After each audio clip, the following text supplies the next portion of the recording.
J'ai découvert brusquement que ça ne m'intéressait plus. J'ai tout abandonné.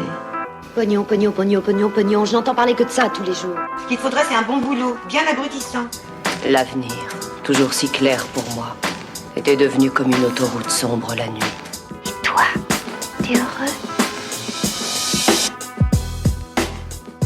Bonjour à tous et bienvenue sur Déclic, le podcast qui s'intéresse aux personnes qui ont démarré une nouvelle vie. Qu'ils aient eu un déclic ou qu'ils aient pris une claque, nos invités vous racontent comment ils ont su se réinventer. Aujourd'hui, je suis avec Ludovic Laquet, l'un des premiers joueurs français à avoir intégré le team Winamax et qui accumule aujourd'hui plus de 3 millions d'euros de gains sur le circuit, ainsi qu'un titre EPT. Ludovic nous raconte ses débuts dans le jeu vidéo qui l'ont naturellement mené vers le poker.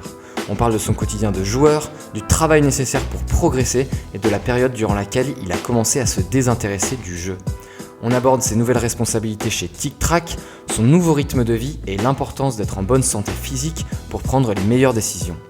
On termine par discuter de productivité, de notre soif d'apprendre quasi maladive et de l'obsession de toujours vouloir rentabiliser le temps. Vous verrez que cet épisode est un petit peu différent des autres puisque je parle plus que d'habitude et que l'on finit même par s'échanger le titre des 3 livres qui nous ont le plus marqué. Comme d'habitude, si le podcast vous plaît, partagez-le sur les réseaux sociaux, Facebook, Twitter, SoundCloud pour le faire découvrir, c'est clairement ce qui m'aide le plus. Vous pouvez aussi me donner un avis sur Apple Podcast en recherchant Déclic et en mettant 5 étoiles. Vous verrez que j'ai également créé mon premier chatbot qui vous permettra de recevoir tous les épisodes et quelques photos ou anecdotes des enregistrements. J'ai mis le lien dans la description et je vous conseille d'aller y jeter un œil si vous aimez les nouvelles technologies ou si vous êtes un petit peu curieux. Bonne écoute! Eh bien, bonjour à tous. Aujourd'hui, je suis avec Ludovic Laquet. Salut Bonjour Ludo. à tous. Ça va Ludo? Ça va bien et toi? Ça va, nickel. Merci beaucoup de m'accueillir chez toi aujourd'hui, à Londres. C'est vraiment sympa. Avec plaisir. Du coup, Ludo, je pense que la majorité des personnes qui ont écouté ce podcast te connaissent, mais est-ce qu'on pourrait revenir un petit peu à tes débuts et la fason dont tu es arrivé dans le poker? Alors, tu veux revenir au début poker ou tu veux venir avant le poker et les jeux vidéo? Avant le poker et les jeux vidéo, ouais, ce serait parfait. Je jouais beaucoup à Counter-Strike quand j'ai commencé, je pense que j'avais 15 ans au lycée.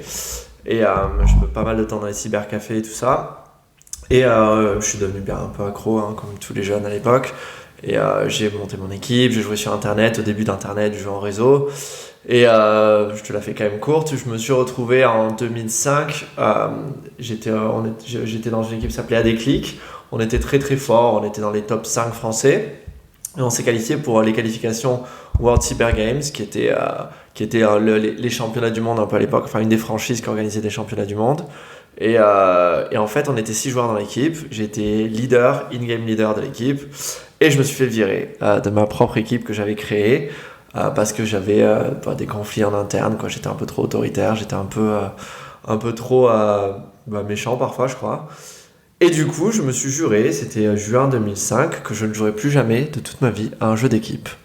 Et j'ai fait des recherches sur Internet pour essayer de trouver d'autres trucs que je pouvais faire, parce que j'allais rentrer en fac de droit et ça me motivait pas vraiment. Et j'ai entendu parler du poker en ligne, et je savais quel qui s'était mis au poker en ligne. Et j'ai commencé à jouer sur Internet en 1 centime, 2 centimes, et en cash game, et c'est comme ça avec 5$ que j'ai commencé. T'avais quel âge à ce moment-là? 2005, j'avais 20 ans. Ok. 20 ans. Du coup, c'est Elki qui t'a inspiré un petit peu? En fait, c'est mon père. Parce que mon père était joueur de poker à l'ancienne, tu vois, arrière salle des cafés, poker fermé, ça fume, ça boit des whisky. Et c'est lui qui m'a demandé de lui installer un logiciel de poker sur son ordi parce qu'il savait pas s'en servir. Et quand il l'a installé, je me suis dit, tiens, c'est intéressant ça. Et du coup, Wikipédia, les règles, et puis après, j'ai cherché un petit peu. Et je suis tombé sur un site qui s'appelait Liquid Poker à l'époque, qui est un site annexe de Team Liquid, qui était la plus grosse équipe de StarCraft. Une des plus grosses équipes de StarCraft américaine à l'époque. Et en fait, il se trouve que sur Liquid Poker, à l'époque, tu avais des mecs qui sont devenus après des stars du poker. Tu avais Razzi, Alex Velduis, tu avais Victor Brumeluis, tu avais Dan Schreiber, Rick Rull qui a gagné des bracelets, tu avais Doug Polk et tu avais moi et Elki. C'est l'équipe qui a rejoint Elki il n'y a pas très longtemps sur Hearthstone, non? Je sais pas, je n'ai pas suivi en fait. Il a pris sa retraite du poker, j'ai pas trop suivi ce qu'il faisait. Ok.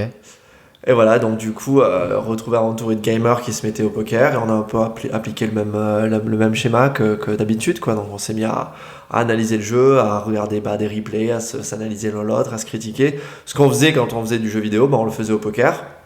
Sauf que le poker, c'était un milieu qui était dominé par les superstitions, mais pas vraiment par la science.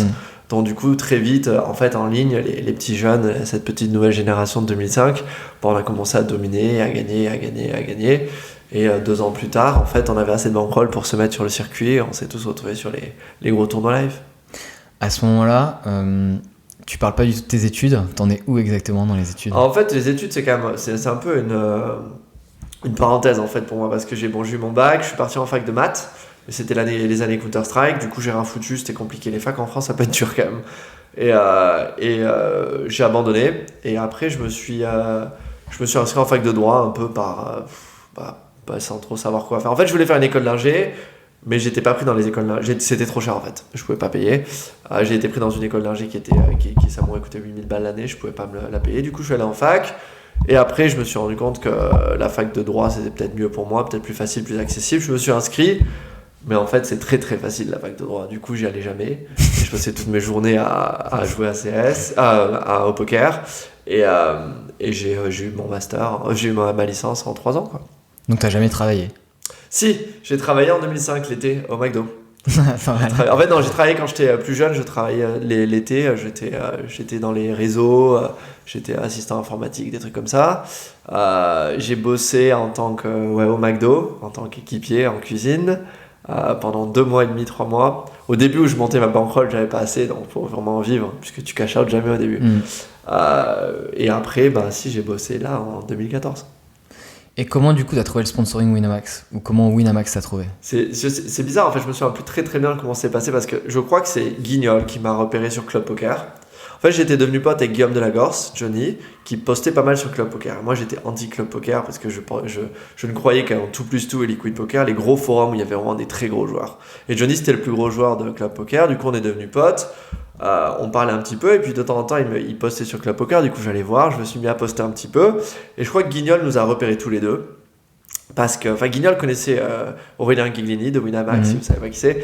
Je crois qu'il connaissait Guillaume. Et à Vegas, on s'est retrouvés un soir en 2007, donc je me suis qualifié pour le main event. Et un soir, on était au Win, on était allé dîner. J'ai été invité à dîner par Michel Abécassis, Aurélien Guiglini et les 2 boss de Wina. Et ils ont proposé à Johnny et moi un contrat. Et ils voulaient monter une équipe de joueurs en ligne qui était que des petits jeunes qui avaient du potentiel, plutôt que de faire ce qu'on faisait à l'époque, comme Poker 770 avait fait, prendre tous les mecs connus français. Ils avaient pris Robert Cohen, Pascal Perrault, Thomas Fougeron, Fabrice Soulier. Nous, Winamax, ils ont plutôt voulu prendre des petits jeunes moins chers qui avaient du potentiel. T'avais quel âge à ce moment-là du coup ? 21, premier Vegas. Super, ouais. Ça tombait à pic. Ouais, et puis en plus, c'était au tout début du live, donc j'avais jamais fait une perf en live, j'avais jamais vraiment joué de tournoi non plus. J'étais joueur que de cash game. Et le chat m'attaque. Et en fait, ils ont eu confiance ils ont compris, en fait, je crois, au Guignol a tout compris. Il a vu que les joueurs de cash avaient une intelligence de jeu, une profondeur de jeu qui était bien meilleure que celle des joueurs de tournoi, une compréhension globale du jeu qui était bien supérieure, et qu'on n'aurait pas de problème à s'adapter, alors que l'inverse est... Enfin, maintenant, on le sait que c'est pratiquement impossible, quoi. Donc en fait, t'as passé combien de temps à jouer vraiment à plein temps ? J'ai commencé en 2005. À partir de là, on peut vraiment dire que je joue à plein temps, puisque j'ai pratiquement, à partir d'octobre, je jouais entre 10 et 15 heures par jour, tous les jours. Jusqu'à 2007. En fait, j'ai moins joué, bizarrement, quand j'ai commencé le circuit, parce que tu passes tellement de temps à voyager et tellement d'heures à jouer les tournois que tu as besoin de vraiment grosses décompressions. Et puis j'avais un peu le problème j'ai gagné trop vite. Du coup, la motivation s'est baissée, quoi. J'ai fait 2e à Barcelone en 2007, mon 2e tournoi avec Wina. Du coup, t'es un peu moins motivé pour bosser, pour grinder, etc. Donc après, j'ai eu des phases, mais la phase... Tu dis Barcelone, c'était quoi ? C'était un EPT ? WPT. Et après ça, en fait, la motivation, ça va, ça vient, tu bosses, t'essaies en fait de garder ton intensité, ton adrénaline, ta stamina pour les gros tournois, plutôt que de te burn out, de te griller en ligne, en fait. Parce que c'est quand même très très fatigant, le en ligne, et t'as pas envie d'être dans un état de nerf pas possible, parce que t'as perdu 3 tournois à 100 balles, alors que demain tu joues à 10 000, quoi. Donc du coup, c'est comme ça, tu dois vraiment te concentrer sur arriver au top sur les tournois, sachant qu'il y a 25-30 tournois par an max, quoi. Si tu te souviens de ton rythme de vie à l'époque ? À quelle époque ? Il a beaucoup changé. À l'époque où tu jouais beaucoup ? Quand j'étais 2005, 2006, 2007, c'était le summum du geek, quoi. C'était, je me levais, je prenais 2-3 cafés, je mangeais même pas petit-déj à l'époque, et je bossais. Donc généralement, j'analysais mes sessions, ou je faisais une petite session. En gros, je jouais au poker jusqu'à 19-20 heures, je mangeais un truc, et je jouais encore jusqu'à 3-4 heures du mat. Je dormais, je me relevais à 10 heures et je recommençais. T'arrivais à dormir ? Je me souviens plus, je sais plus, mais ouais, je sais qu'en fait, tu sais, ton subconscient travaille énormément en fait parce que t'es dans une learning curve, t'apprends tellement vite en fait que t'es tout le temps en train de réfléchir, penser poker, que tu sois réveillé ou pas. Donc ouais, en fait, des fois tu te réveilles et t'as compris des trucs que t'avais pas compris la veille. Donc c'est je ça, pense ouais. que je rêvais de poker beaucoup. Même ouais. le sommeil te fait progresser. Bien sûr, mais le sommeil fait beaucoup progresser dans tout en fait. En fait, la plupart du temps, c'est vaut mieux s'arrêter quand on a des gros problèmes. Il faut emmagasiner un max et laisser ton cerveau faire le reste en fait. Il y a un livre là-dessus, Stress plus Rest equals Growth. Le stress, c'est le côté on investit énormément, on va travailler 10 heures jusqu'à vraiment être au bout, et après on se repose 2 jours parce qu'en fait ton cerveau continue à comprendre, à analyser la situation, et c'est comme ça qu'après tu passes des caps, parce que tu piges des trucs qui sont tellement compliqués que ton cerveau rationnel ne peut pas les comprendre. Et du coup, alors aujourd'hui, tu joues plus du tout au poker, ou alors de temps en temps, comme tu dis, je crois dans l'interview de Business Insider, tu joues pour le kiff, quoi. Ouais. La question, c'est comment c'est arrivé ? Est-ce que c'était un désintérêt plutôt lent, ou est-ce que du jour au lendemain, tu t'es dit j'en ai marre, j'ai envie de faire autre chose, et pourquoi ?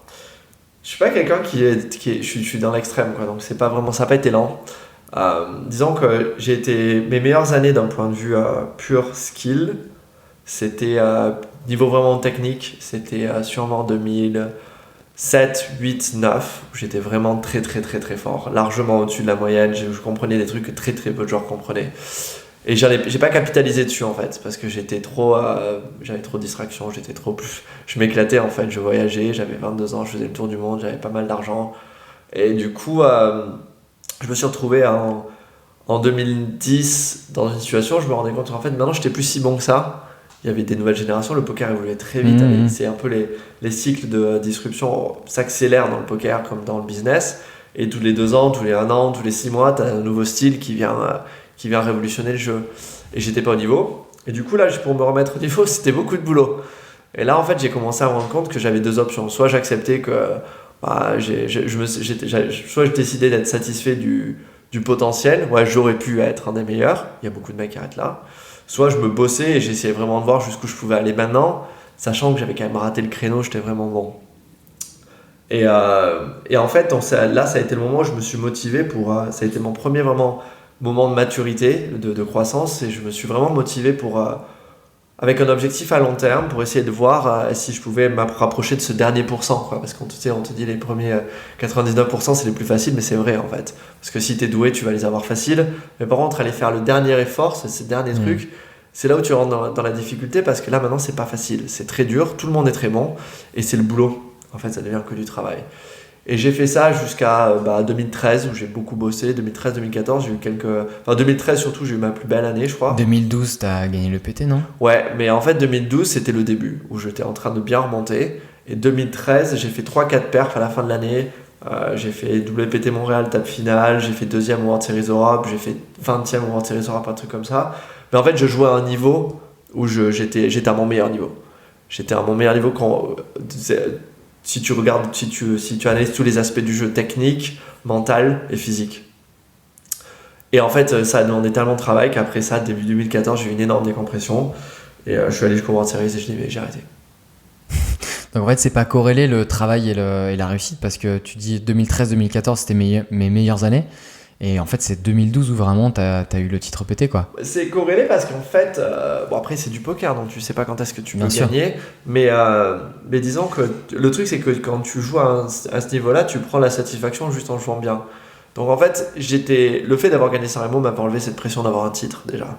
Donc j'aurais pu prendre ma retraite le jour de San Remo. Mais j'ai continué à bosser. Et je sais que ces 4 mois là où j'ai joué Montréal, Anguin et Prague, j'ai fait 30e à Prague, blow-up légendaire.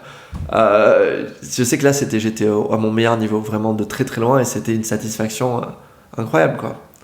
Il y avait la frustration de ne pas gagner, mais la satisfaction de te rendre compte que tous les trucs, tout ce que tu essaies de développer en termes de développement, progresser, avancer et t'apporter au jour le jour, c'était assez quoi. Du coup, du jour au lendemain, tu t'es dit, je vais reprendre un travail traditionnel. Ce qui est marrant, c'est que la majorité des gens qui sont invités dans le podcast et que je rencontre, c'est des gens qui, justement, veulent plus de liberté, qui quittent un boulot traditionnel pour aller vers moindre responsabilité, plus de liberté. Et toi, c'est plutôt l'inverse. C'est-à-dire que tu étais joueur de poker sponsorisé, libre comme l'air, et du jour au lendemain, tu te retrouves stagiaire dans une boîte. Stagiaire, hein, ça, je me trompe pas. En fait, c'est un peu plus compliqué que ça. En fait, si tu veux, moi, j'ai beaucoup souffert du milieu social du poker, en fait. Je m'ennuyais beaucoup. Après, j'avais des amis, tu vois, tout le team Wina, même d'autres potes qui étaient proches, mais le problème, c'est que dans le poker, tout le monde est très absorbé par le poker. Et moi, j'ai fait ça pendant 9 ans. J'ai mangé, bu, dormi poker pendant 9 ans. Les gens pensent que je suis très présomptueux, mais je sais tout.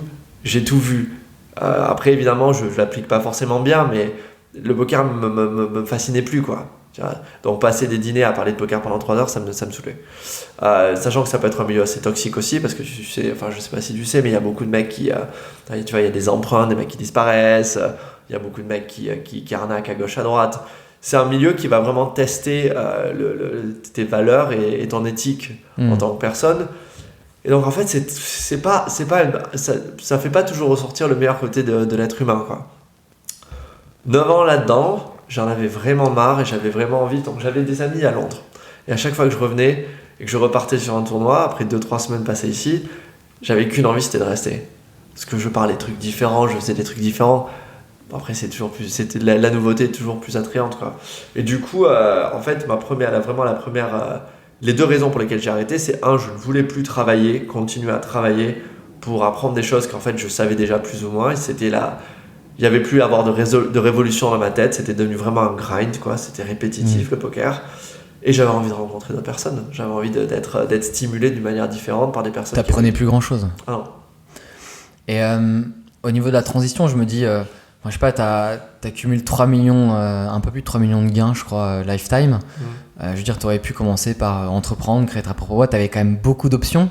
Alors pourquoi intégrer une boîte que tu ne connais pas en tant que stagiaire ? Alors, il y a beaucoup de raisons. Déjà, je la connaissais, cette boîte. J'ai été investisseur, j'ai fait des très mauvais investissements, comme tous les joueurs de poker. J'en ai fait des pas mauvais, mais j'ai surtout vu pas mal de joueurs de poker lancer leur boîte et faire des conneries énormes. Donc, t'as un exemple ou pas ? Non, c'est pas forcément une critique, c'est beaucoup de courage de créer sa boîte quand on ne connaît rien. Mais le truc, c'est que je suis un mec qui aime apprendre et faire. Je suis pas, en fait, je prenais beaucoup de risques dans le poker, mais j'aime pas prendre des risques, en fait. Je prends des risques très calculés. Et en fait, ce que j'ai voulu faire après le poker, j'étais un peu perdu. En fait, j'ai démissionné sans plan. Parce que j'ai toujours eu cette théorie qu'il faut sortir de la zone de confort et tu vas trouver ton chemin. Donc j'ai démissionné sans plan et j'ai dit à Winamax, je ne jouerai plus. Et je me suis interdit de jouer pendant 2-3 mois. Bon, pendant un mois, j'ai fait la teuf. Pendant un mois, j'ai kiffé. Et puis au bout du 3e mois, tu commences un peu à tourner en rond, quoi, parce que tu as envie de faire quelque chose. Et je m'interdisais de jouer au poker.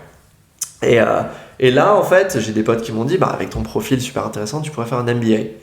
Donc je me suis dit, ok, MBA c'est cool parce qu'après c'est une autoroute, quoi. Je fais un MBA, je vais à Stanford, puis après je me retrouve à C-level ou je me retrouve avec une position de ouf dans une boîte de la Silicon Valley, la vie de rêve. C'est incroyable. Il y avait des boîtes qui te faisaient rêver à ce moment-là ? J'ai toujours été fasciné par Twitter, c'est ma boîte préférée au monde. J'adore ce produit, je trouve que c'est absolument incroyable et je trouve qu'il y a tellement d'aspects de ce produit qui pourraient être améliorés que je pense que mon job rêvé, c'est une position dans l'équipe produit très senior à Twitter avec l'influence qu'il faut pour pouvoir faire évoluer cette proposition.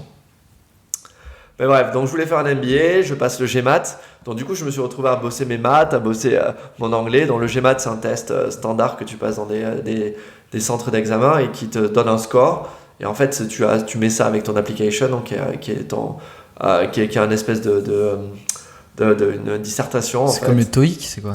Non, le TOEIC c'est light. Le TOEIC c'est le truc pour l'anglais, c'est ça ? Ouais, ça. Non, ça le TOEFL, TOEIC, TOEFL, c'est super facile. Ça c'est plus un truc de compétence, c'est genre le GRE, le GMAT, c'est des mathématiques, de la logique et de l'anglais. Et c'est un test, je crois que t'as 1h30 ou 2h30 pour tout faire, enfin je me souviens plus. Bref, je me suis entraîné à faire ça, j'ai fait un super score. Donc pendant 2 mois, j'ai bossé tout seul avec des livres à la maison, donc j'apprenais à nouveau, j'étais content. J'ai fait un score, j'ai apply à Stanford et à London Business School. Donc pour ceux qui ne connaissent pas, c'est la numéro 1 mondiale et la numéro 3 mondiale. Et j'ai pas été pris. Évidemment. Pourquoi t'as pas été pris du coup? Parce qu'en fait, c'est ce qu'on appelle des postgraduates. Donc pour entrer dans ces MBA, il faut avoir une expérience professionnelle. Donc l'idée, c'est qu'il fallait que je trouve un angle pour prouver que le poker, c'était une expérience professionnelle valide. Donc j'ai essayé de pimper un peu l'histoire et de dire j'ai fait du poker, donc je me suis occupé de ma propre carrière, j'ai fait du marketing, j'étais un ambassadeur d'une marque. Mais ça suffit pas. Donc en gros, t'avais réussi les tests, mais au niveau des entretiens, ça passait pas. En fait, j'ai fait qu'un entretien. Ouais. J'ai fait troisième round à Stanford et j'ai même pas été pris au premier entretien à Londres. Mais j'avais pas mis tous mes œufs dans le même panier. J'avais cette compagnie, TicTrac, dans laquelle j'avais investi en tant qu'angel il y a des années, qui m'avait proposé un internship, donc un stage. Du coup, j'ai envoyé mes CV, mes applications aux deux écoles et je suis allé faire 3 mois de stage chez TicTrac. Et au bout de 3 mois, j'avais reçu la lettre, comme quoi j'étais pris nulle part, mais en fait, c'était pas très grave. J'avais décidé de refaire les tests et de faire un meilleur score, parce que les tests, ça se base, c'est toujours plus facile de faire des meilleurs scores. Et je leur ai dit avant de partir, pour moi, il y a plein de petits trucs que vous faites pas très bien. Avant de partir de ton stage, tu veux dire? Avant de finir le stage, j'avais fait des slides, première présentation PowerPoint de toute ma vie. Tu pourrais expliquer ce que c'est exactement TicTrac? À l'époque ou maintenant? À l'époque. Alors à l'époque, TicTrac, c'était une compagnie qui voulait concentrer toutes les données personnelles qu'on imprime de manière digitale. Donc ça peut être des données marketing, ça peut être des données dans les réseaux sociaux, ça peut être des données de santé, ça peut être tout ce que les utilisateurs, les gens qui utilisent Internet of Things et tous ces outils-là génèrent en tant que données. Les agréger, ça existe en français? Les récolter. Et les servir, les donner à l'utilisateur pour qu'il puisse les analyser. Donc en gros, on avait créé ce qu'on appelait le dashboard personnel, ton tableau personnel, où tu pouvais voir les emails que tu envoyais sur Gmail, ton activité Twitter et Facebook en heures, en minutes, en posts, ce que tu faisais sur Fitbit, donc tes pas, ton sommeil, etc. Et en fait, il y avait une espèce de Fitbit, c'est le bracelet qui te permet de savoir combien tu marches. C'est le bracelet connecté qui capture tes mouvements pour voir ton activité physique et il calcule tes micro-mouvements pour voir ton sommeil, etc. Et donc, on mettait toutes ces données en un endroit. On avait plein de trucs, on avait Last.fm, Spotify, etc. Et on laissait les gens jouer avec les données. Voilà, on était un espèce de gros, on appelle ça une sandbox en anglais, un bac à sable. Un bac à sable où les gens pouvaient venir, connecter toutes leurs données et jouer avec. Et quand moi je suis arrivé, en fait ils étaient en train de pivoter. Donc ils s'étaient rendu compte qu'en fait c'est mignon, c'est une super idée d'un point de vue technologique, c'est très sexy, mais en réalité t'as pas beaucoup de gens qui vont vouloir payer un truc pareil. Pour les auditeurs, pivoter c'est quand l'entreprise elle décide de changer de business model. Voilà. Et donc en fait, moi quand je suis arrivé, ils avaient décidé, donc ils avaient fait, donc si vous écoutez, je vais vous donner les tricks et les choses à éviter. À TicTrac, on est très fort, on fait toutes les erreurs, donc, et on n'a pas de problème à les avouer et à essayer de les corriger. Donc ils avaient fait la plus grosse erreur que tu puisses faire, c'est-à-dire qu'ils avaient vendu leur âme au diable un petit peu. Ils avaient trouvé un client qui était intéressé par un aspect de la proposition. Donc on s'était rendu compte que la plupart des gens, ce qu'ils faisaient quand ils essayaient de regarder leurs données personnelles, il y avait un mouvement à l'époque qui s'appelait online le self-hacking. C'est pas le growth hacking, c'est le self-hacking, c'est les gens qui essaient de s'améliorer eux-mêmes en fait. C'est un peu du développement personnel poussé à l'extrême, très basé sur les données personnelles. On avait regardé, ces gens-là, ils essaient d'être en meilleure santé, la plupart d'entre eux essaient de perdre du poids. C'est basique, c'était le début de MyFitnessPal. Le début de MyFitnessPal, c'est le régime paléo. Non, c'est le calculateur de calories. Tu rentres dans une app tout ce que tu manges et ça te donne tes calories et ça te donne exactement la répartition dans toutes les valeurs nutritionnelles. C'est le début de MyFitnessPal, c'est le début de Fitbit, et les gens connectaient tout et essayaient de vraiment devenir surhumain, quoi. Et donc ce qui s'est passé, c'est qu'on s'est rendu compte qu'il y avait cette application à la santé. On parlait à l'époque, on vendait TicTrac, ils vendaient TicTrac un peu. Donc ils s'étaient rendu compte que vendre directement à l'individuel, ça marchait pas. Du coup, ils ont essayé de monétiser ça, de gagner de l'argent en le vendant à des grosses corporates, la technologie. Donc en fait, cette technologie, la technologie de base, si tu mets ça sur 2 slides et que tu es un très mauvais une très mauvaise salesperson, un très mauvais vendeur, tu vas dire c'est ça un TikTok. C'est on prend des données, on les analyse et on vous donne de la valeur. Donc ça c'est tout ce que les mauvais sales vont faire. Et du coup on s'est retrouvé à pitcher à tout le monde. On a pitché à Kantar qui est une boîte de market research qui fait la recherche marketing, pardon. On a pitché à des boîtes pharmaceutiques qui voulaient faire des essais cliniques. Donc en fait, les gens rentraient leurs données personnelles toute la journée et eux, ils pouvaient garder un œil sur l'évolution des maladies et des signes vitaux sans avoir à voir les gens tous les jours. Et un jour, on a vendu ça à une assurance santé. En fait, vous aviez à ce moment-là un produit plutôt intéressant, mais personne n'était prêt à payer pour l'utiliser. On avait une tech intéressante. Il y avait des utilisateurs pour la technologie initiale et le produit initial. Mais comme on ne gagnait pas assez d'argent, on a essayé de réutiliser la tech pour faire autre chose. Parce qu'en fait, donc, si vous écoutez, c'est très mauvaise approche. Ne faites jamais ça. En produit, on commence par ce qu'on veut atteindre comme objectif et on construit une tech qui va permettre d'atteindre ça. Les pivots qui sont uniquement basés sur réutiliser la technologie pour faire quelque chose d'autre, ça ne marche pas. Il y a 3 histoires dans l'histoire de la tech qui ont marché. C'est Slack, ils avaient créé un jeu vidéo, ils ont utilisé le chat, c'est devenu le plus gros chat du monde. Criteo, c'est... Ouais, Criteo, je la connais pas l'histoire. En fait, Criteo, c'était un algo à la base qui te permettait de...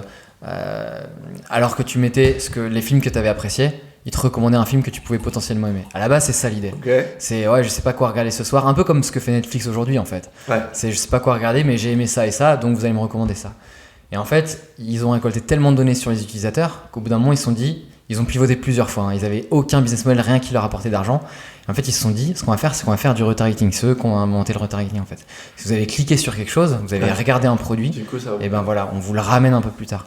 Donc faut lire l'histoire du... Mais c'est un super exemple de bon pivot. Donc c'est un pivot qui est basé sur les assets, donc sur ce que tu as. Donc les données, c'est un asset. C'est quelque chose que tu as qui est tangible. La tech, c'est quelque chose qui doit être construit pour atteindre quelque chose. Okay, et donc en fait, la plupart des mauvaises compagnies ou les compagnies comme nous, on fait des erreurs parce qu'on se dit, bon, des données qui rentrent, un algorithme qui les analyse et un output, on l'a fait une fois, on peut le faire pour tout le monde. Non.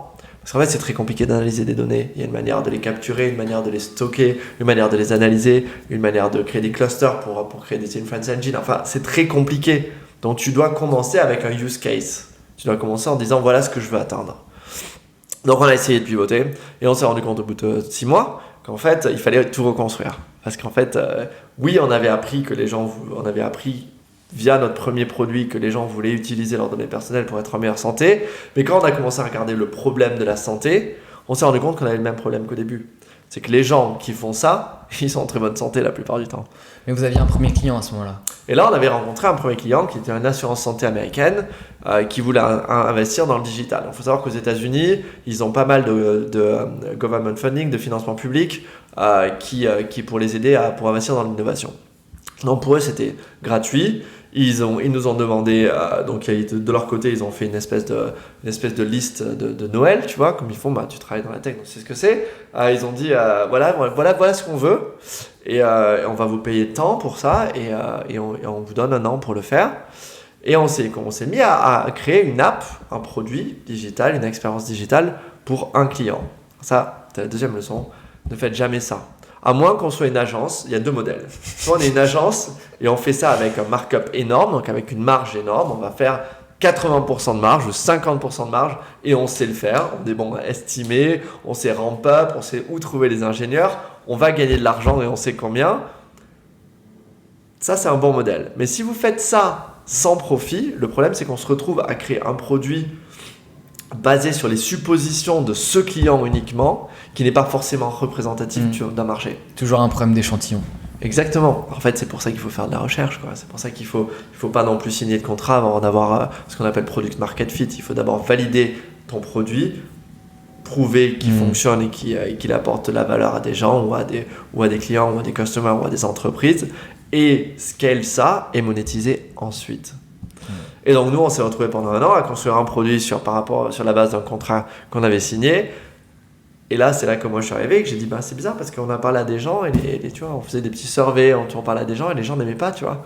Ou les problèmes qu'ils avaient en utilisant notre produit, c'était pas les problèmes qu'on allait résoudre.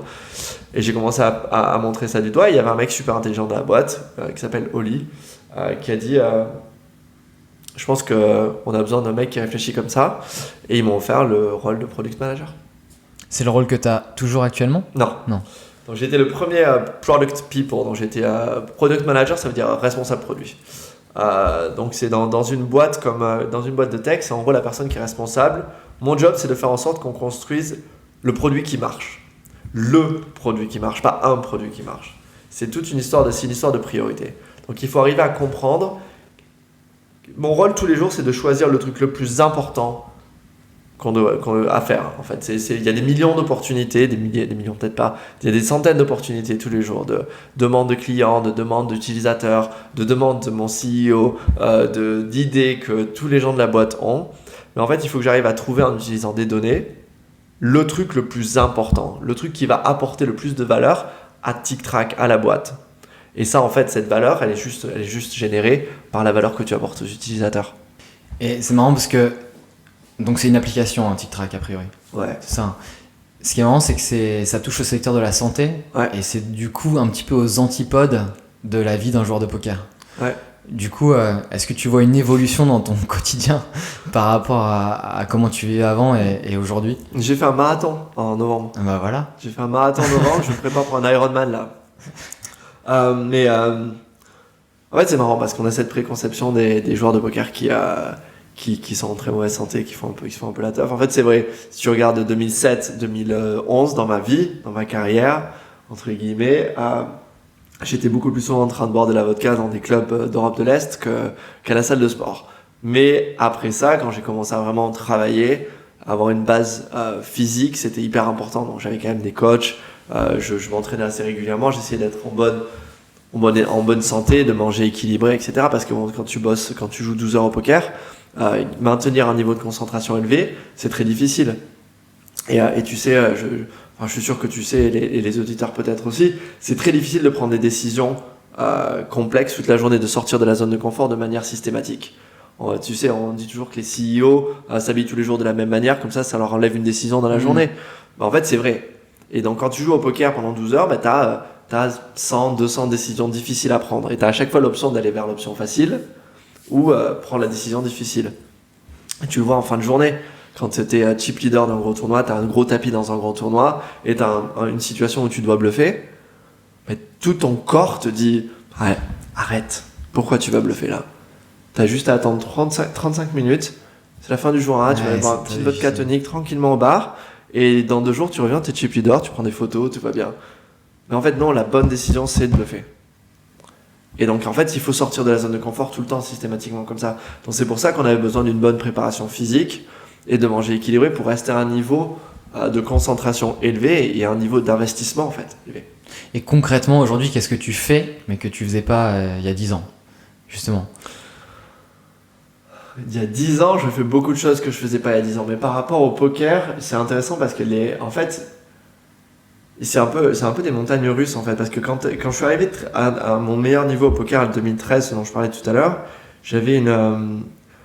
j'étais très très conscient de mes qualités, de mes défauts, et j'étais très à l'écoute de mon dialogue interne. J'ai beaucoup travaillé avec un coach mental qui s'appelle Pierre Gauthier là-dessus. Et en fait là je recommence en fait après 3 ans chez TicTrac, donc ça commence à faire, je recommence à me rendre compte de ces choses-là.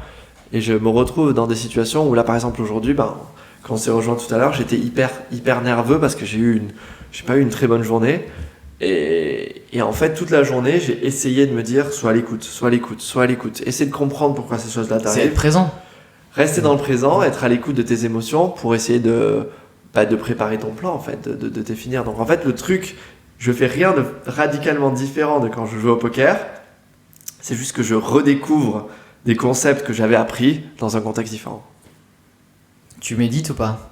Non, j'y arrive pas, ça me rend complètement fou. Ça se voit, non ? J'essaie. En fait, quand je y arrive, ça me fait beaucoup de bien, mais j'ai besoin d'autre chose. J'ai besoin d'une activité physique, donc je fais beaucoup de yoga, mais je j'arrive pas à méditer. Non. J'ai entendu un mec la dernière fois qui expliquait qu'il avait vraiment envie de méditer, mais qu'à chaque fois qu'il essayait, il avait envie de se gratter partout et que ça devenait insupportable. Ça m'est jamais arrivé, mais effectivement, quand tu te mets à essayer de te concentrer comme ça, ben, tu penses à tout le reste. Mais le truc, c'est qu'en fait, moi, je crois que ma personnalité, c'est que j'aime, en fait, quand ça part. En fait, j'aime bien, tu sais, ils te disent toujours dans Headspace, ils te disent if your mind is drifting, bring it back. Si votre esprit dérive, ramenez-le. En fait, moi, j'aime quand mon esprit dérive. C'est là que j'ai mes meilleures idées, c'est là où je me retrouve. Moi, en fait, je me retrouve assis sur un fauteuil pendant 1 heure sans m'en rendre compte, juste en train de réfléchir à un truc. Mais donc, c'est ultra fatigant, par contre. Enfin, moi, typiquement, c'est les moments où je suis le plus créatif. Mais par contre, c'est les moments où je vais justement pas réussir à m'endormir et passer une nuit blanche. Mais t'aimes pas ça ? Ben non, j'ai beaucoup de mal. Le matin, quand tu dois te réveiller pour aller au boulot, c'est un peu plus compliqué quand même. Mais le truc, c'est qu'en fait, j'aimerais bien challenger ça, parce qu'en fait, je pense qu'on se crée des limitations, en fait. Parce qu'en fait, si ton esprit a envie de fonctionner maintenant, et si t'es... Ok, je parle pas, on est dans une folie et on pense à n'importe quoi, tout et n'importe quoi, on suit n'importe quelle idée dans notre esprit. Mais si tu te couches et que t'es en train de penser au boulot, t'es en train de penser à ton prochain podcast ou ce que t'aurais aimé faire de différent aujourd'hui, et te concentrer pour d'arrêter ça, pour essayer d'arrêter cette réflexion, alors que tu pourrais tout simplement te lever, maximiser ce moment où t'es en alignement parfait entre ton esprit et ce que tu veux faire, en fait, où t'es dans une certaine plénitude de concentration, et juste pas aller au boulot demain matin si c'était possible. La solution que j'ai trouvée, c'est ça, là, c'est juste à côté, c'est le carnet là. Ouais. C'est quand j'arrive pas à dormir et je prends le carnet, je note, et au moins c'est quelque part, parce que le problème c'est que on est persuadé qu'on va se souvenir de tout, et surtout quand il est 22h et que t'es dans ton lit et que ton cerveau il arrive pas à déconnecter. Même si tu as une bonne idée et que tu penses que demain matin tu t'en souviendras, en fait c'est pas le cas. Je pense qu'on surestime cette capacité à se souvenir des choses qu'on a, des idées qu'on a. Je pense qu'en fait on s'en souvient jamais. Enfin moi en tout cas c'est le cas. Du coup je suis obligé de les marquer et ça m'aide beaucoup. Je suis un peu pareil que toi, mais moi c'est plus, en fait moi je suis plus, donc j'étais du soir quand j'étais étudiant, mais maintenant je suis du matin, donc je me lève et je passe des fois 40 minutes assis ici là, exactement là où on est, en train de boire mon café, à penser à 1500 trucs. Et en fait, j'ai fait exactement comme toi, je prends un carnet, j'écris tout. Je vide mon cerveau et je décide de, ok. J'ai lu un livre qui s'appelle The One Thing, que je recommande à absolument tout le monde sur cette planète. C'est se concentrer sur une chose à la fois, en fait. Et une fois que j'ai vidé mon cerveau sur le carnet, je me dis, ok, de toutes ces choses-là, quelle est la chose la plus importante ? C'est un peu Big Rock, Small Rock. C'est une chose importante par jour ? Non, c'est une chose pour commencer. En fait, c'est investir, peu importe le temps. En fait, on sait pas combien de choses on va arriver à faire dans notre vie, en fait. Donc, c'est juste histoire de choisir la plus importante maintenant. Et donc, j'investis un maximum de temps dans cette chose importante jusqu'à avoir atteint l'objectif ou me réaliser que c'est peut-être le moment de réévaluer. Et je refais la même chose plusieurs fois par jour. Et ça aide vraiment, en fait. Parce qu'on a tendance à se dire, ok, je vais faire tous les petits trucs. Et après, je vais vraiment me concentrer sur cette chose-là. Mais la réalité, c'est que les petits trucs, ça ne s'arrête jamais. Il y en a des millions. Aujourd'hui, il n'y a rien qui te manque de ta vie d'avant ? Si. Si. Okay. Par où commencer ? Non, il y a plein de trucs qui manquent. Genre la liberté. Je pense que le truc qui manque le plus, c'est cette liberté de voyager quand je veux, où je veux, sans la moindre préparation. Aujourd'hui, tu as combien de jours de vacances par an ? 25. C'est pour ça que je joue pas, parce qu'à chaque fois que je vais jouer un EPT, ça c'est pour les gens qui m'aiment bien, je vais les faire kiffer. Chaque fois que je vais jouer un EPT, comme je suis tellement fort, tout le monde l'attend ça là, je sais que je vais jouer pendant 5 jours, dans ces 5 jours de gaspiller sur mes vacances. Ludovic Laquet ne se présente pas à un tournoi pour jouer un jour, non. Non mais blague à part, c'est vrai que les 2 dernières fois où je suis allé à Vegas et à Prague, j'ai joué 5 jours et 7 jours. Du coup tu prends 5 jours de vacances pour aller à ton boulot d'avant. C'est pas vraiment... Et puis pour aller faire 11e et buller l'ATF. Ouais, même pas 11e. 11e, c'est pas mal. J'ai fait 11e ? Non, j'ai pas fait 11e. Je crois que j'ai fait 16e à Vegas cette année. Au niveau financier, je me dis, quand tu touches un salaire potentiellement du prix d'un buy-in de tournoi que tu as joué, ça doit être extrêmement compliqué. Ouais, mais en fait, cette transition, j'avais commencé avant. Donc quand je jouais au poker, j'ai eu j'ai eu un pic de dépenses astronomiques en fait. Et c'est là que les valeurs en fait de l'éducation c'était vachement important parce que je me suis vite rendu compte que c'était pas ma vie et que c'était pas vraiment comme ça que je voulais dépenser mon argent. Et j'ai progressivement réduit comment je dépensais jusqu'à honnêtement juste avant d'arrêter le poker j'avais des dépenses qui étaient assez normales. Je suis quand même fait partie des 0,1% de privilégiés sur cette planète hein, mais tu vois, à part le dîner de temps en temps et le dîner régulièrement et sortir dîner régulièrement et boire du vin d'assez bonne qualité, j'avais pas de vice extrême non plus quoi. Et un bel appart. Dans quoi t'as envie de dépenser ton argent ? Aujourd'hui, Ouais. les voyages. Le mieux maintenant c'est les voyages. Ouais. Et ce qui est bizarre c'est qu'en fait à l'époque quand je voyageais j'en profitais pas du tout assez quoi. Parce que tu voyages en fait juste pour le poker. Et tu prends pas le temps de profiter des destinations. Et tu vois tout de suite la répétition parce que le circuit va toujours au même endroit, du coup tu te dis pas... J'ai eu une année où j'ai vraiment profité, et c'est l'année en fait où j'ai transformé tout le circuit de poker en une espèce de road trip en fait. Donc je partais, une fois j'étais à San Francisco, j'ai fait Bay 101 en Californie, un tournoi WPT, je suis allé à Sacramento faire un autre tournoi improvisé. Je suis retourné à San Francisco 3-4 jours. Et là, j'ai été voir sur internet, j'ai pris un billet à l'aller simple pour aller à Sydney parce qu'en fait, je me suis rendu compte en regardant sur Google Maps que c'était pas si loin que ça. Et j'ai pris un avion direct pour aller à Sydney. J'ai passé 3 mois à Sydney avec mon meilleur pote là-bas. Après, je suis allé en Afrique du Sud et je suis rentré. Des trucs comme ça que tu vois, tu fais pas normalement, que je faisais pas, j'aurais dû les faire plus souvent en fait. C'est quoi qui te plaît dans le voyage ? Parce que j'ai l'impression que j'en discute pas mal avec mes potes et ça dépend vraiment des personnes. Genre moi par exemple, j'aime énormément flâner n'importe où et manger dans un truc que je connais absolument pas et qui m'inspire confiance. Et d'ailleurs, de temps en temps, je suis déçu, tu vois, et ça me fout la rage, mais j'ai des potes qui veulent absolument tout prévoir et j'ai vraiment l'impression que ça dépend des personnes. Moi, ce que j'aime dans le voyage, c'est... Il y a deux trucs. Il y a toujours un aspect assez physique. J'aime bouger, j'aime marcher, j'aime la randonnée, j'aime faire plein de trucs assez physiques. Et je trouve que le voyage, c'est le meilleur moyen pour moi de le faire parce que je le fais dans des endroits où je suis jamais allé, donc ça me motive encore plus. J'aime le dépaysement, j'aime être dans des endroits... En fait, c'est un peu démystifier certains endroits. Genre, tu vois, tu vas en Asie, mais il y a déjà l'Asie, c'est grand. Il y a 2000 pays avec des cultures différentes, avec des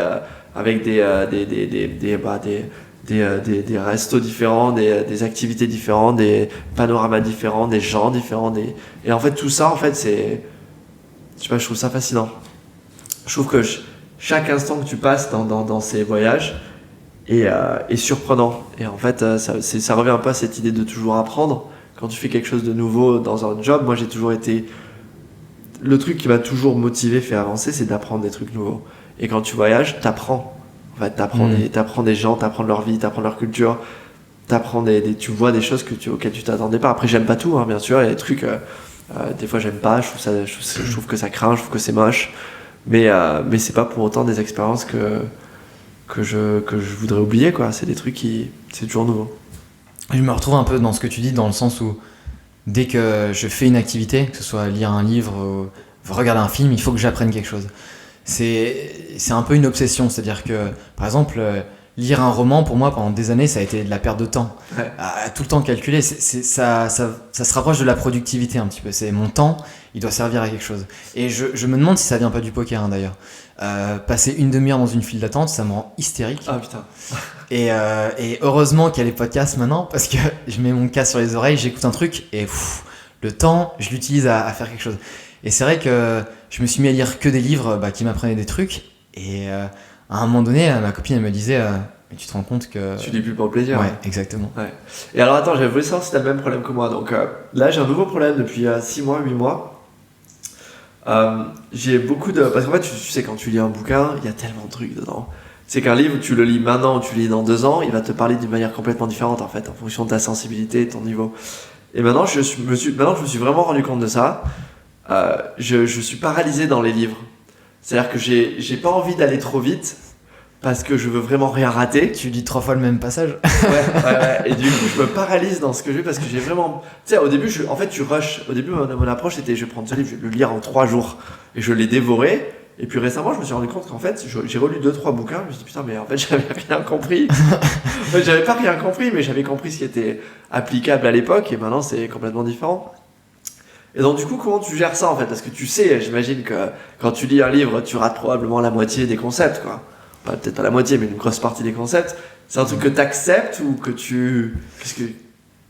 Il y a deux choses. T'as entendu parler de Blinkist? Ça fait une bonne transition. J'adore cette app.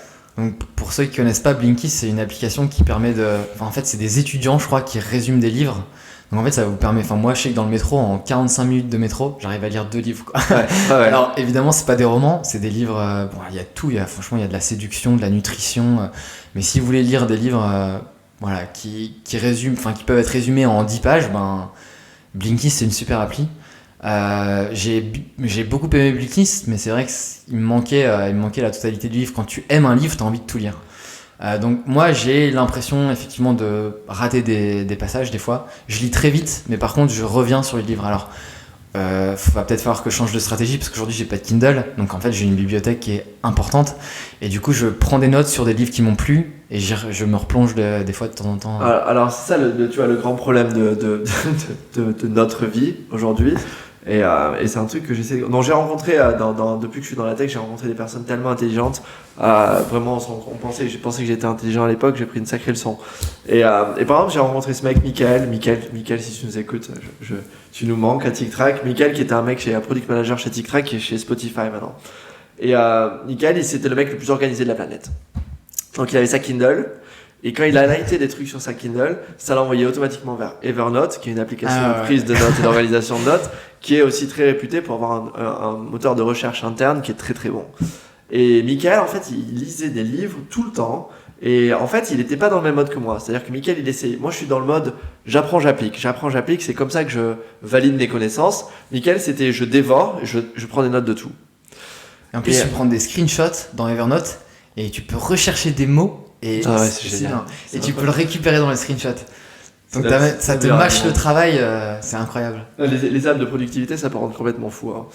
Et en fait, donc, la question, la balance que j'essaie de trouver aujourd'hui, et j'aimerais bien savoir ce que tu en penses, c'est d'un point de vue productivité, est-ce que... Bon, déjà, on sait déjà qu'on lira pas tout ce qu'il faut lire. Hein. Ça, c'est terrible. La production... terrible. Déjà, c'est vrai. C'est horrible. C'est une réalisation qui est assez violente. La production de contenu aujourd'hui, je crois qu'elle se multiplie par 10 tous les ans. Anyway, avec des trucs comme Medium, etc.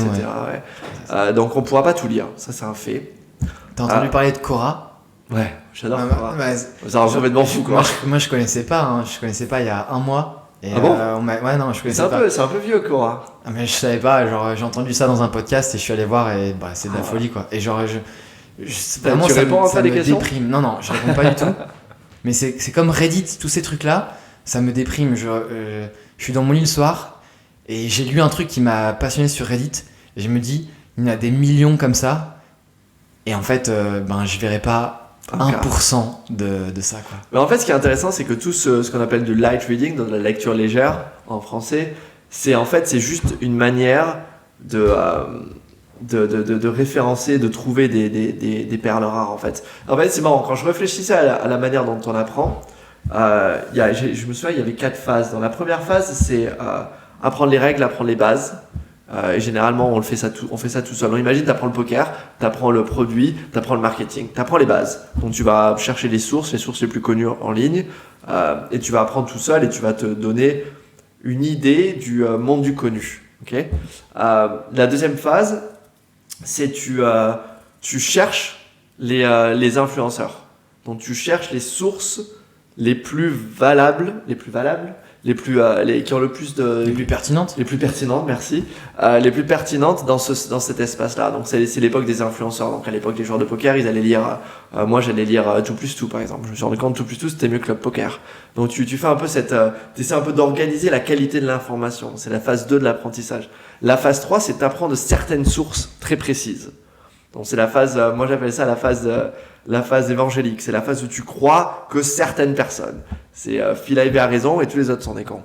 Ça simplifie le travail.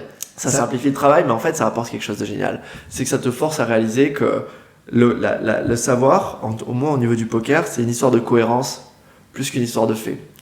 En fait, une approche, une stratégie, c'est une stratégie qui est cohérente. Il faut comprendre tous les tenants et les aboutissants. Il peut y avoir des stratégies qui marchent très bien pour des compagnies qui ne marcheront pas pour d'autres, mais chaque compagnie qui a une stratégie très cohérente a une meilleure chance de réussir. C'est-à-dire que les compagnies sont créées avec les défauts et les qualités des personnes qui les créent. C'est pour ça qu'il faut comprendre l'intégralité d'un aspect d'une stratégie, plutôt que se dire il y en a qu'un qui a raison, ou ils ont tous raison et tort en même temps. Il faut juste comprendre pourquoi Salesforce, je sais que tu adores Salesforce, a été designé de cette manière-là. Et pourquoi c'est The Biggest Unicorn. Je sais pas si tu as vu la tour qu'ils construisent à San Francisco, c'est ridicule. Et donc, ça c'est la troisième phase. C'est on apprend de certaines sources dans lesquelles on fait confiance. Et après, la quatrième phase, c'est la phase où tu deviens vraiment bon. C'est la phase du savoir obscur. C'est le networking. C'est quand tu commences à toi-même aller parler à certaines personnes, des peers, dans des gens de ton niveau, ou des gens, ou des mentors, des gens qui peuvent t'aider.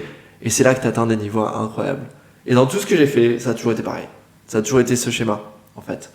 Et donc, du coup, pour en revenir au point initial, ce qu'on fait quand on va sur Medium, ou quand on lit des blogs, ou quand on lit des mails, tout ce qu'on lit toute la journée, en fait, on est juste en train de se créer une source de savoir pour choisir les sources qu'on va suivre, en fait. On est entre la phase 2 et 3. Moi, j'écoute des podcasts, dans le tien, j'écoute Seeking Wisdom aussi, par exemple, j'en ai parlé tout à l'heure, un podcast américain. En fait, c'est juste pour moi une source d'information sur quel mec, quelle source, quel livre je vais devoir dévorer. Parce qu'au final, un livre, l'avantage que ça a, c'est que c'est une vision holistique, en anglais, une vision complète d'une approche, d'une philosophie. Et tu ne peux qu'apprendre comme ça, en fait. Tu as besoin d'avoir la full picture, l'avis complet d'une personne. Tu peux avoir tort ou raison, mais l'avis complet d'une personne a 10 fois plus de valeur que un avis partiel de 10 personnes. C'est ce qui est génial avec le podcast, c'est que c'est tellement niche. Aujourd'hui, il y a tellement de contenu. Tu peux écouter un truc qui te passionne toi. Moi, aujourd'hui, je fais écouter ce que j'écoute à n'importe qui de ma famille. Ils s'endorment, quoi. C'est pas possible. Et d'ailleurs, on parlait tout à l'heure des livres, du fait que c'est extrêmement difficile de choisir. Et ça, devant l'abondance de livres qu'on a, c'est très difficile de se décider. Et moi, je lis de plus en plus des livres uniquement qu'on me recommande. Ouais. Donc au début, c'était les recommandations Amazon. Ouais. Mais maintenant, c'est plutôt les recommandations. Voilà. Tu as parlé tout à l'heure de The One Thing. Ouais, One Thing. Ouais. The One Thing. Ouais, c'est clairement un livre que je vais mettre dans ma bibli, quoi. On va faire le top 3. On fait le top 3 ? Vas-y. Ok, allez, un chacun, un par un. Le premier, pour moi, The Hard Thing About Hard Things. Tu connais pas ? Non. Horowitz. Donc Horowitz, c'est un mec qui a créé une startup dans les années 2000. Et en fait, il était CEO de cette boîte avec Marc Andreessen qui était le CTO de Netscape à l'époque. Et en fait, ils allaient faire une IPO, donc ils allaient ouvrir leur entreprise en bourse. Et ils allaient faire ça en juin 1999, donc juste avant l'explosion de la bulle Internet. Ils se sont retrouvés à lancer leur compagnie en bourse le jour de la bulle Internet. Et la compagnie a perdu 95% de sa valeur le premier jour. Et ils ont réussi à faire survivre la compagnie. Et ils ont IPO, ils l'ont vendu plutôt 8 ans plus tard pour 5 milliards. Et en fait, c'est ce livre est le plus important pour moi parce que c'est le livre qui commence en te disant, ce livre, c'est pas pour vous dire comment embaucher du talent, ce livre va vous parler de comment virer des talents qui en fait n'essaient pas d'aider votre compagnie. Ce livre ne parle pas de comment lever de l'argent quand vous avez un produit qui marche, ce livre parle de comment survivre quand vous avez un produit qui marche pas. En fait, c'est un livre qui est vachement plus réaliste que tous ces livres de business en principe qu'on lit qui sont juste concentrés sur le critical path, on appelle ça le chemin direct vers le succès. En fait, c'est un livre qui est plus représentatif de la réalité que les autres. C'était mon premier, toi. Ça marche. Je vais dire petit traité de la manipulation à l'usage des honnêtes gens. J'ai lu. Carnegie. Ouais, c'est ça. Ouais. C'est marrant parce que la plupart du temps quand je parle avec j'avais un auditeur, j'ai fait un podcast qui va sortir bientôt là il y a 2 jours avec quelqu'un qui a une chaîne YouTube à propos du marketing et qui recommande toujours influence et persuasion. Ouais. Et moi j'ai préféré petit traité de la manipulation. Après je les ai lus dans un ordre chronologique. J'ai commencé par celui-ci et les concepts sont similaires donc c'est peut-être pour ça que j'aime moins. Mais en gros c'est les concepts de base de la manipulation qui sont expliqués, théorisés et voilà, il donne des exemples extrêmement concrets. Par exemple, en fait, ce qui était marrant, c'est que quand j'ai lu ce livre, j'ai adapté tout. Je faisais des tests avec ma copine. Après, je disais, là, j'ai testé ça et tout. Donc, par exemple, je crois qu'il y a le pied dans la bouche, je crois que ça s'appelle. C'est le fait de commencer par proposer quelque chose d'extrêmement haut qui va la plupart du temps ne pas être accepté pour diminuer, faire une concession et forcer la personne en face de toi à faire une concession. Donc, par exemple, ils prennent l'exemple de personnes dans la rue qui vont demander, en fait, le but c'est de convaincre quelqu'un d'aller passer 2 fois par an dans une prison pour aider des personnes en difficulté. Ouais. Donc ils commencent à demander aux personnes, est-ce que vous seriez disponible 2 fois par mois pour aller aider des jeunes en prison? Les gens disent, je suis désolé, j'ai un boulot, le week-end je passe le temps avec ma famille, c'est un peu compliqué. Et la personne leur répond, je comprends, c'est tout à fait normal.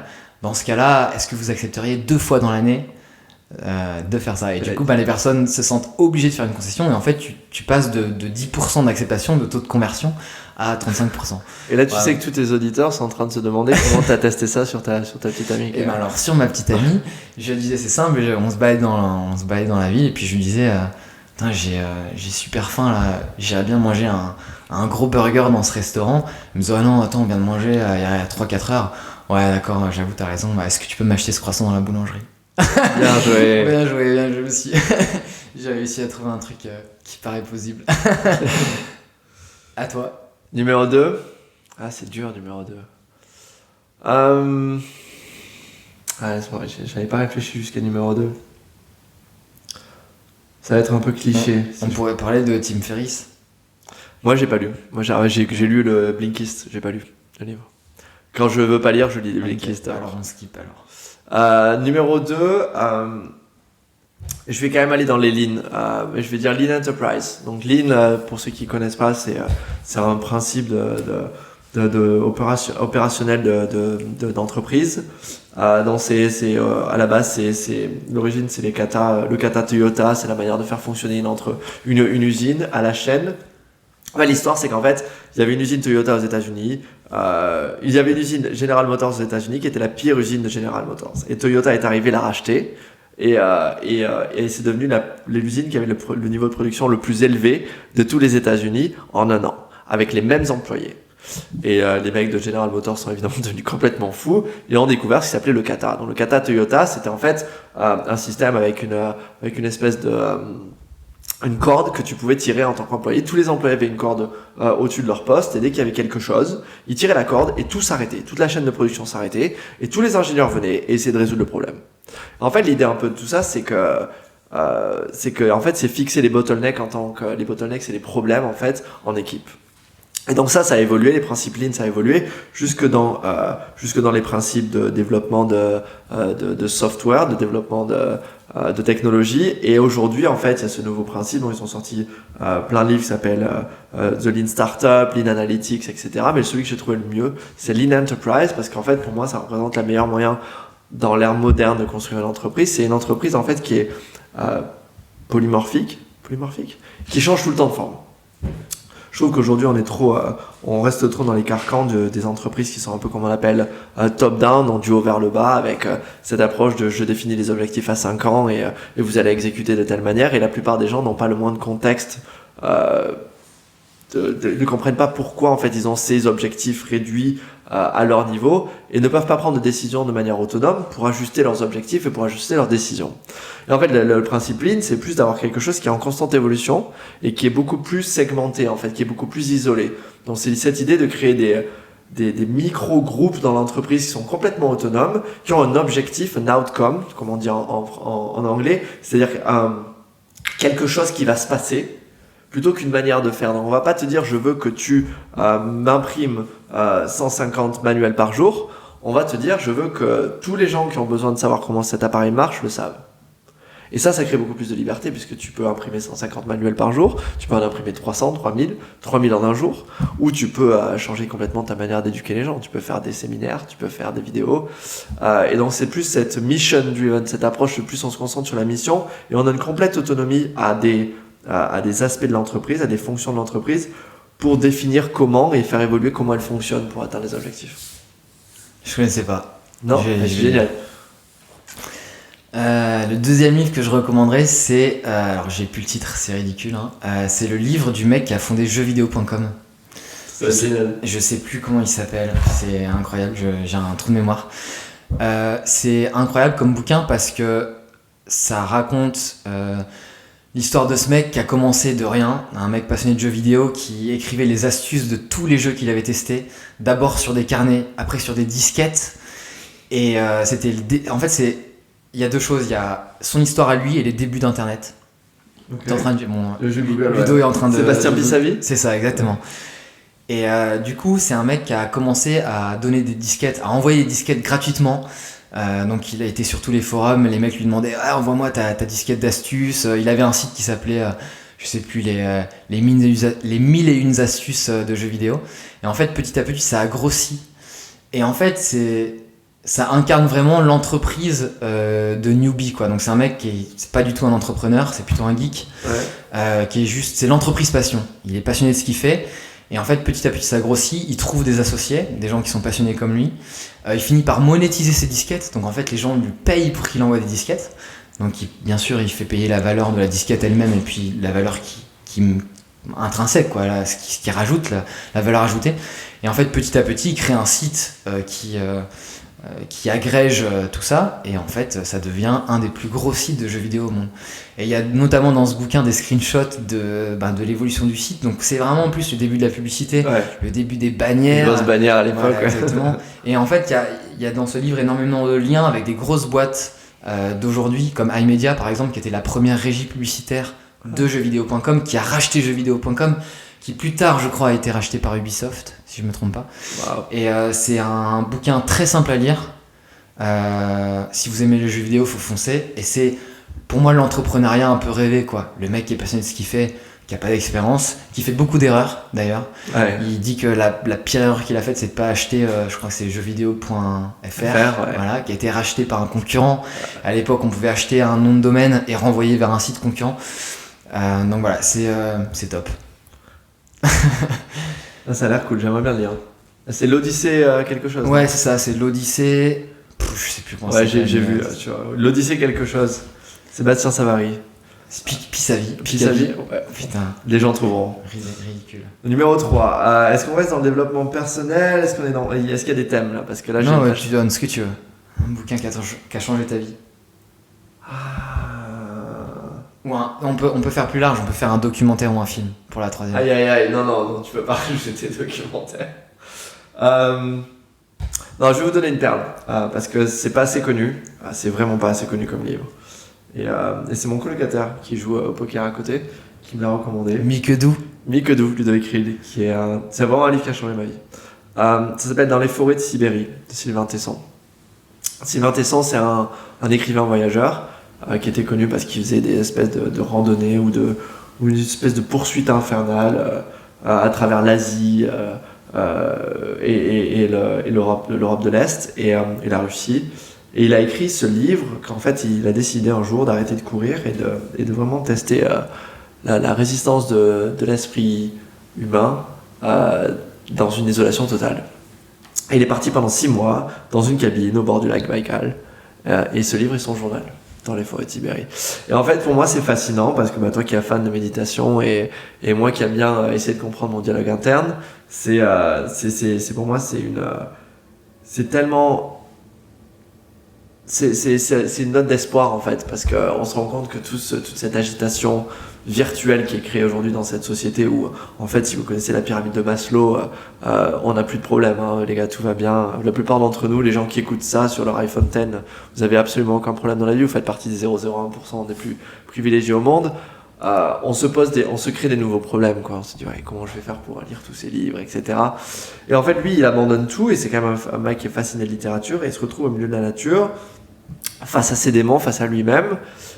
Et on se rend compte que les journées deviennent longues, et les journées deviennent longues, et puis au moment, il n'a plus rien à dire.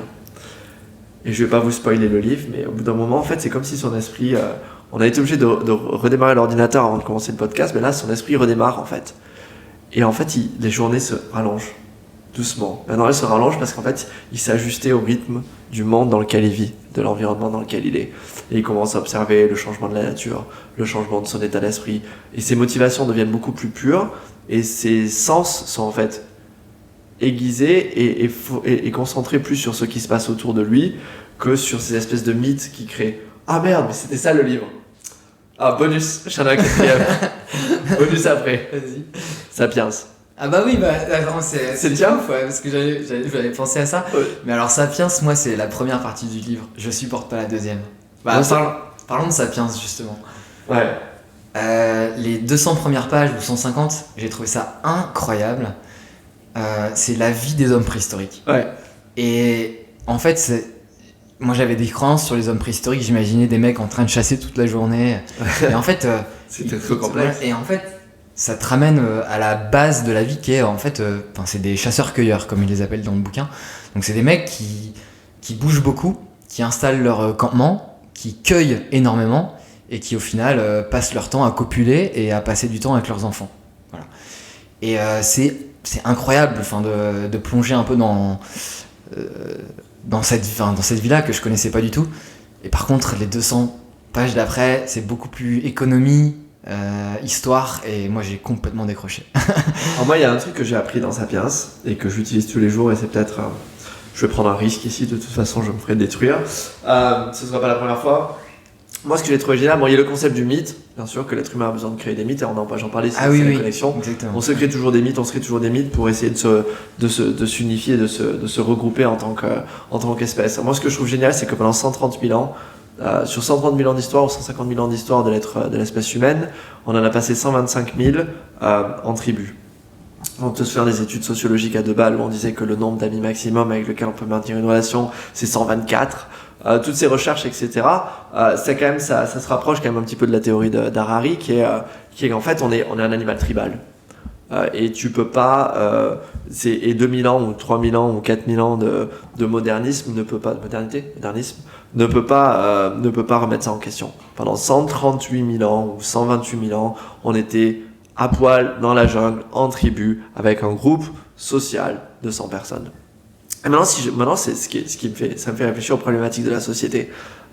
Et c'est marrant parce que j'ai eu les deux côtés. Donc moi, j'ai grandi dans une famille confortable, mais pas riche, qui votait à donf socialiste. Parce que moi, j'étais à l'école publique, on avait des bénéfices, on avait des avantages, on avait la sécu, c'est des choses fantastiques quand même. Hein. Et pour moi, c'était une évidence quand j'étais gamin. Bien sûr qu'il faut payer ses impôts et partager et qu'on ait l'égalité des chances. C'était une évidence. Et puis je me suis retrouvé de l'autre côté quand j'ai gagné grave de thunes et qu'il fallait payer mes impôts. et en fait là tu te rends compte que ta réaction... pas à Londres ? Non, pas encore. Et tu te rends compte que là ta réaction instinctive c'est wow. Je vais d'abord protéger ma tribu là. Pourquoi je paierais 40% d'impôts quand je peux aider ma maman ou ma meuf ou mon cousin, ma cousine. Cet instinct très tribal en fait, mais je l'avais pas réalisé à l'époque, je l'ai réalisé quand j'ai lu le livre. Et en fait, si tu réfléchis un peu le protectionnisme ou l'aspect hyper nationaliste ou toutes les problématiques qu'on a à l'échelle internationale aujourd'hui, je trouve qu'en fait tout ça c'est juste des résidus de cet esprit tribal en fait. C'est que c'est ma tribu plutôt que l'humanité, parce qu'en fait je pense que l'espèce humaine, l'Homo sapiens n'a pas été construit pour concevoir l'humanité en tant qu'entité, en tant que chose, et plus la plus grosse chose qu'on puisse visualiser, c'est la tribu. Donc en fait, l'intérêt de la tribu prendra toujours le dessus de manière instinctive sur l'intérêt de l'humanité. Et je pense que ça explique énormément de problèmes qu'on a aujourd'hui à l'échelle globale. Tu te souviens dans ce bouquin, parce que moi j'ai lu il y a un bout de temps déjà, de comment il explique le début du langage. Je crois qu'il y a un lien avec le feu, le fait qu'au moment où ils ont le feu et qu'ils sont capables de faire des réunions et qu'il y a un mec qui prend la parole, c'est là où la communication commence à vraiment se développer. Alors, est-ce que tu connais Wait But Why ? Non. Oh mon dieu, ça c'est tout le monde, si vous parlez anglais, Wait But Why. C'est un bouquin ? Non, c'est un blog. mais c'est un blog pas médium. C'est Tim Urban, il a fait un TED Talk qui est hilarant sur la procrastination. C'est un blog qui est écrit, c'est genre 25 pages par article, qui analyse certains sujets. Et récemment il a parlé d'évolution cognitive en fait, parce qu'il y a Elon Musk, qui est un des idoles, qui a décidé de créer un projet qui s'appelle Neuralink, qui va essayer de faire passer certaines révolutions qui va essayer de faire évoluer le cerveau humain. Et il explique en fait le fonctionnement du cerveau et comment la parole a été créée. Et d'après ses recherches, en fait, ça a été créé d'un besoin très, très basique de communiquer sur certaines commodités comme le feu. Parce qu'en fait, pour faire du feu, il fallait du silex, il fallait de cailloux et du bois. Et en fait, pour organiser le feu, c'est devenu la première activité tribale des sapiens. C'était aller chercher tous les trucs dont on avait besoin pour organiser le feu. Et donc il dit qu'en fait, ce qui se passait, c'est que ils ont trouvé des mots qui partageaient pour partager les tâches. Donc, bois, cailloux. Et donc, apparemment, comme il y avait, bon, évidemment, c'était vallonné, etc., tu n'allais pas faire 200 allers-retours pour envoyer un caillou. Donc, tu disais caillou, et l'autre te regardait et disait caillou. Les gens ne comprendront pas quand ils écouteront ce passage. Mais en gros, c'est comme ça que les premiers mots ont commencé à s'aligner sur des mots. C'est parce qu'il y avait un intérêt commun, c'était le feu. Et en fait, apparemment, il y avait très peu d'intérêt commun. Avant le feu, c'était plus familial que tribal.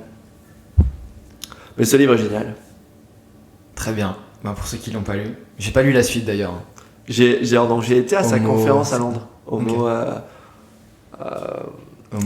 Deus. Ouais, c'est ça. Ouais, c'est transhumaniste, quoi. C'est comment l'homme va sortir comment l'homo sapiens va devenir quelque chose de plus en utilisant la technologie, quoi. Et pour le dernier livre, alors j'ai triché un peu parce que je me souvenais plus du titre. Tu l'as Google. Ouais, je l'ai Google pendant que tu parlais. Ça s'appelle Petite expérience extrasensorielle. C'est de Richard Wiseman. C'est un bouquin, je me souviens très bien, je l'ai acheté il y a une dizaine d'années chez, comment c'est cette boutique Nature et Découverte. Franchement, c'est étonnant. Et en fait, c'est un scientifique qui s'intéresse à toutes les croyances. Les mecs qui croient aux esprits, les gens qui croient aux maisons hantées. Et en fait, il explique, ou même les gens qui croient à la vie après la mort, et qui ont vécu des choses comme ça, et qui le répandent un petit peu partout. Et en fait, ce mec-là, c'est un scientifique, et il arrive à démontrer quel est le processus psychologique qui fait que ces gens y croient.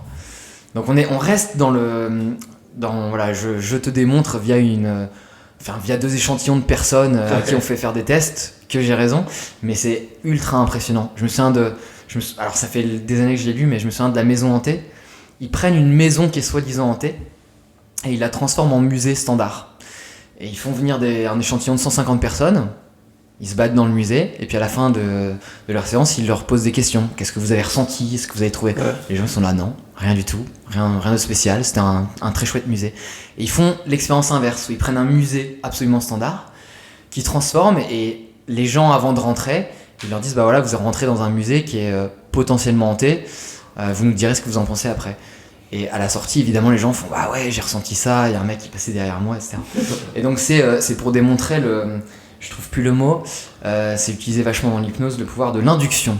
Ouais. Voilà, donc c'est le fait que on te fait passer une idée ou on te dit quelque chose avant et que ça va influer sur tes sensations. En fait, le fait de dire à quelqu'un tu rentres dans quelque chose qui est a priori hanté, bah les gens, leurs sens ils sont démultipliés. Donc c'est un mélange d'expériences et c'est ultra intéressant. Voilà. Je vais le commander tout de suite. C'est chouette que ça te plaise. Ça fait 1h30 qu'on discute. Ouais. On a battu le record ou pas ? On a battu le record. On a vraiment battu le record. J'ai un dernier truc pour toi. Allez, vas-y. J'ai préparé un enchaînement enchaînement de petites questions. Allez. Le but, c'est que je te les pose le plus rapidement possible. Tu réponds de manière la plus authentique et la plus rapide possible. Comme ça, on a quelque chose de... Alors attends, je les ai marqués sur mon portable. Et évidemment, il marche plus. Merci. Ok. T'es prêt ? Allez. Un titre WSOP ou un titre de CEO ? CEO. Un domaine de la vie où tu aimerais avoir plus de succès ? L'art. Quelque chose que tu as négligé à cause du poker ? Mes meufs, mais ma vie personnelle, ouais. Si aujourd'hui tu pouvais faire tout ce que tu voulais, tu ferais quoi ? Je voyagerais. J'irais sur Mars. J'allais dire un film, un livre ou une série qui t'a chamboulé, mais on vient d'en parler, donc du coup, un documentaire, une série ou un film qui t'a chamboulé. What the Health. C'est un documentaire sur Netflix sur l'alimentation et comment les lobbies alimentaires américains et globaux sont en train de détruire notre santé. La personne en qui tu as le plus confiance. Ma mère. Quel message tu ferais passer au Ludovic qui joue encore au poker? Celui qui est là chill, c'est pas si grave, c'est pas si important que ça. Détends-toi. Ouais, Tranquille. détends-toi. Une chose que tu changerais si tu pouvais revenir en arrière? Rien. Rien du tout? Non. Une ville où tu aimerais vivre? San Francisco. Et quelque chose dans ton boulot actuel dont tu te passerais bien? Le conflit toujours. Les conflits en interne. Ouais, c'est l'horreur. C'est l'horreur parce que tu te rends compte à quel point c'est toi qui le crée aussi et à quel point c'est contre-productif parce qu'on a tous quand même signé pour le même salaire assez bas pour une même start-up où c'est très difficile et tu comprends pas pourquoi on n'est pas tous en train de se battre pour la même chose en fait.